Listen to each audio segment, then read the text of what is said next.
देरहानाया रोखा जाखाबाय बेयाव गोनो गोथो जेबो गैला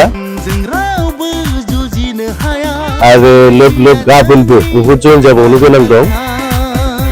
बेवहाय जोंनाव बे जोंनि सालबारि ब्लक स्टेरिं कमिटिनि बिपिएफ दोलोनि बे अफिसाव जइन लाफैदों गासैबो माने इउपिपिएलनिनो गोजा। दिनै 50निबो बारा जइन लाफैबाय नैबे फुंनि टाइमावनो आरो मोनसे दाउखा बाजार बाहाय दं बेयो जयनिं बेवहाय आं थांगासिनो दं। जोबोद मोजां जोंनि साइना माने देरहानाया रोखा जाखाबाय। बेयाव गोनो गोथो जेबो गैला आरो लोब लोब गाबोनबो बहुद जइन जाबावनो गोनां दं। नोंथांमोना नुबाय थागोन। बे जाबाय इउपिपिएलनि स्ल'गान।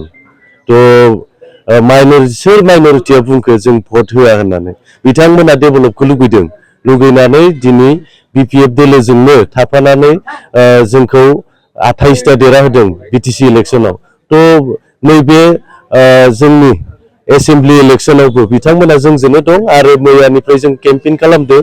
सबबो लोब लोब बबे जायगायाव नुवाखै गासैबो जायगायाव फुल माने पाब्लिकफोरा फैनानै जोंखौ समर्थन खालामफैदों आरो लोगोसे बिथांमोना जोंनो खावलायदों माने जोंनो 44 नं मानास कन्स्टिटुएन्सियाव माने बिपिएफ दोलोआनो देरहागोन थानेश्वर बसुमतारियानो देरहागोन होनना बिथांमोना खोन्थादों। बिनि खोन्थाखौ जों मा बुंनो गावनोबो बे माबायाव दं जायगायाव दं गावसो मिथिगोन ना। खिन्थु जों जोंनि जायगायाव दं बेखौ जों मिथिगौ माने गासै माइनरिटियानो जोंजों दासिमबो माने सापर्टआव दं आरो बिथांमोना लुबैयो माने मोनफ्रोमबो माने माइनरिटि एरियायाव डेभेलपमेन्ट जानायखौ। आंबो सासे सालबारि कन्स्टिटुएन्सिनि एमसिएलए जानानै बिथांमोननो डेभेलपमेन्टनि खामानि मावगासिनो दं आरो लोगोसे कनस्ट्राक्सन सोलिबाय दं। बेखौ बिथांमोना मैयाबो माने आंनि सिगाङाव बुंथिदों कि माने गोजोननाय थादों जोंनि एमसिएलएआ जे माइनरिटि एरियाखौ नैबे समाव माने नायफिननानै दा कनस्ट्राक्सन सोलिगासिनो दं लामाफोरा साबखांबोदों बिथांमोना गोजोननायखौ आंनिसिम फोरमायदों आरो बिराद सान्थि। आंथ' दाखालि बुंखादों एसामिस निउस चेनेलाव बे सानसे साननैनि गेजेराव 2000निबो बांसिन बावहाय जोंनि बिपिएफ दोलोआव जइन जाफैगोन होननानै। नाथाय दिनैनिफ्राय सुरु जाबाय दिनैनो मोननै जायगायाव माने जइनिं जागोन।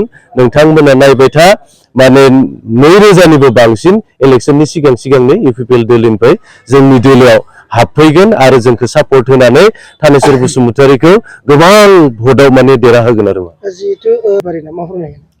एसटि बेपारिया ओरैनो बुंबानो एसटि बेपारि जायो नामा? मिथिखायो माथो गावसोरबो मिथिखायो एसटिया माबायदि लाइनजों खारबाथाय एसटि जायो माबायदि जासिनो बेथ' जोङो जेनेबा बेनिफ्राय जोंना मा होनो बेखौ मोनफ्रोमबो दल संगठना नारसिननानै आन्दलन खालामदों। आन्दलन खालामनायखौ सुख खालामनो थाखाय सापर्ट होखानांगोन।